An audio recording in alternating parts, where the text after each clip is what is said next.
did talk about public-private partnership as one of the ways to look at developing a sustainable tourism opportunities in regions, and that brings us to the first keynote address for today. That's empowering a sustainable future through public-private partnership, and we have a video address from Pansy Ho. She's the Group Executive Chairman and Managing Director at Shun Holdings Limited. I leave you to the address. Good morning and greetings from Macau. It gives me great pleasure to speak to you all today during the PARTA Annual Summit. As one of the strongest advocates for sustainability and social responsibility in the region, PARTA has made significant strides to better the future of tourism. At the Global Tourism Economy Forum, we are delighted to be long-term partners with PARTA. Each year at the GTEF, we have worked together to foster greater cooperation and leverage technological innovation. A public-private partnership initiative in China, the GTEF has championed the promotion of sustainable development of global tourism since its founding in Macau in 2012. In Macau, public-private partnerships form the backbone of the tourism industry, and over the past 20 years, they have made Macau into the world's premier destination for gaming, cultural tourism, entertainment, sports and events, and even now, new technology. Macau is currently undergoing its concession tender processing, signaling a new stage for Macau's economic development. Macau is using this process to incentivize diversified development of the leisure tourism, wellness, and MICE industry sectors. As the city enters this new era, the strong partnership between the public and private sectors will continue to ensure a sustainable future for the city. Macau is looking at sustainability through a holistic lens, not only as it applies to the environment, but also as it applies to the economy and society, and how those three dimensions overlap. Gaming and sustainability are often looked upon as a contradiction, with the notion that the promotion of gaming does not contribute to the sustainable development of a city. Despite its success as a marketing strategy, the slogan for Las Vegas, "What happens in Vegas stays in Vegas," and its nickname, the City of Sin, haven't exactly helped with this image of tourism and gaming. The slogan and nickname wrongfully conjure up an idea of a place where visitors come to engage in hedonistic activities only to leave, never integrating with or contributing to the city.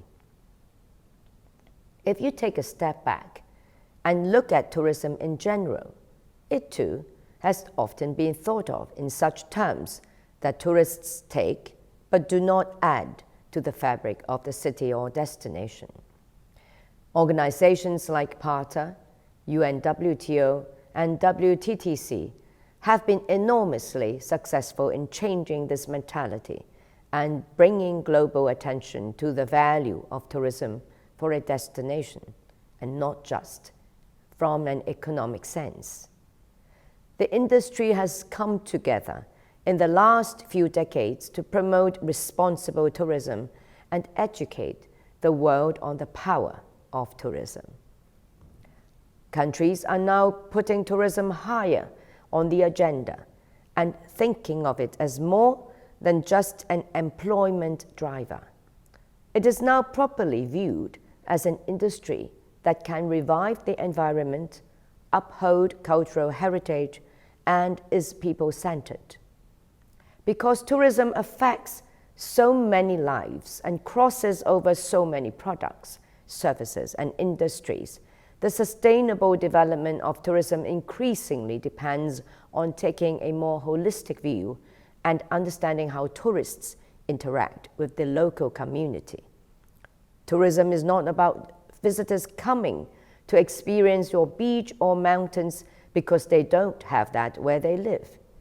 It should no longer be seen as an inconvenience to local life, but instead be recognized as a driver of socio-economic growth that sends ripples throughout a society. China has embraced this holistic view of tourism, leading to the policy of Tourism Plus, which aims to position tourism as a driver to foster the joint development of other industries. In Macau, Tourism Plus is being used as one of the key measures to promoting economic diversification, as the policy aims to enrich existing tourism products and connect tourism with various industries in Macau.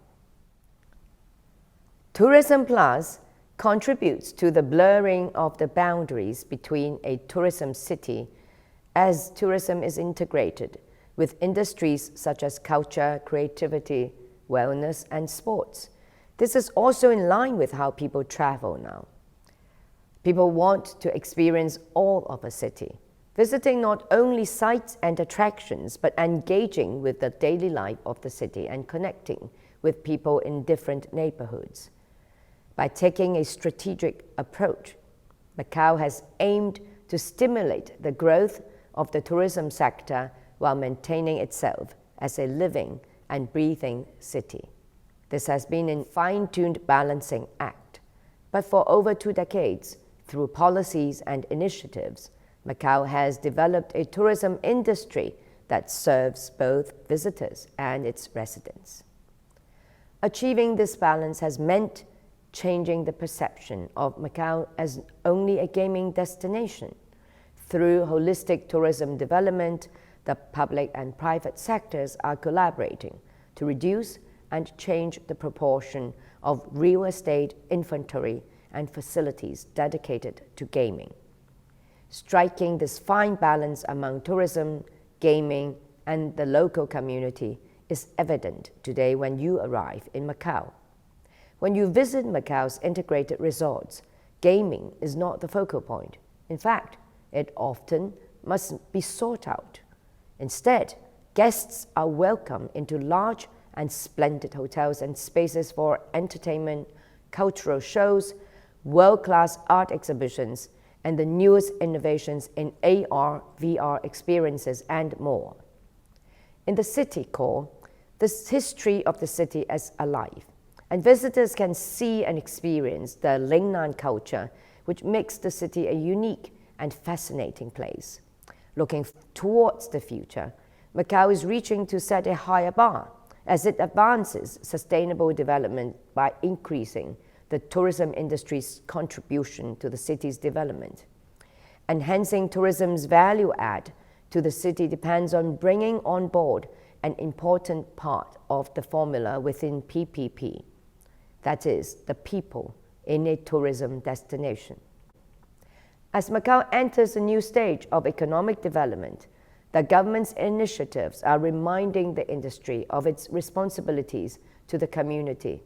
To encourage the industry to step up their commitments, the government has outlined new KPIs to measure how the industry is working with the community, leading the workforce, honing skill sets in holistic product development, and helping employees develop careers that are not solely depending on gaming.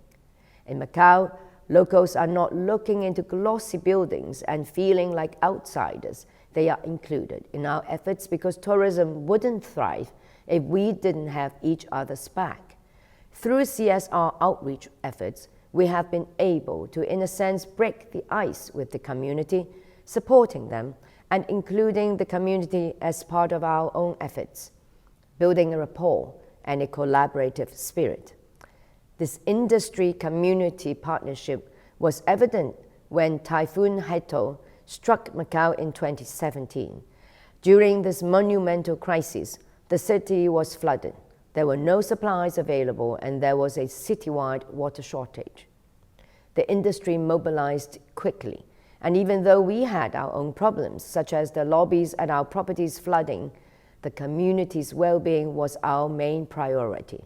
Overnight, our ferry company brought over 2 million bottles of water to Macau from Hong Kong. On the ground, the government was overwhelmed and couldn't attend to all the problems across the city. In response, our MGM Golden Lion volunteer team joined forces with local associations and other volunteer teams to distribute meals and water to Macau citizens, and after the storm had passed, to clear the debris. CSR outreach continued after the storm to strengthen the community's disaster preparedness. This sort of collaborative spirit persisted throughout the times of COVID. Across the industry, hotels opened their doors to serve as testing and vaccination centers. PPE supplies were donated to the community, and there has been wide support for SMEs to withstand the economic slowdown. Throughout these crises, there has been a resounding realization that we are all in this together.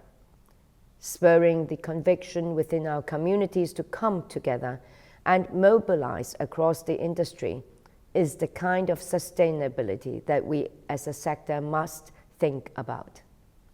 When you are put under these kinds of stress tests, which we have now come under quite often these past few years, and coming out better in the end, it inspires a deeper appreciation for the collaborative nature of the PPP formula. As we continue to think about the sector's future, nurturing the interdependency among the public and private sectors and the community provides a pathway toward sustainable and resilient tourism development. It's unfortunate that I cannot be at RAK to join this year's annual summit, but I'd like to congratulate PATA for organizing this summit and offering especially my appreciation for the summit to choose the theme, Reconnecting the World Sustainably. I wish you the most successful proceedings, and thank you.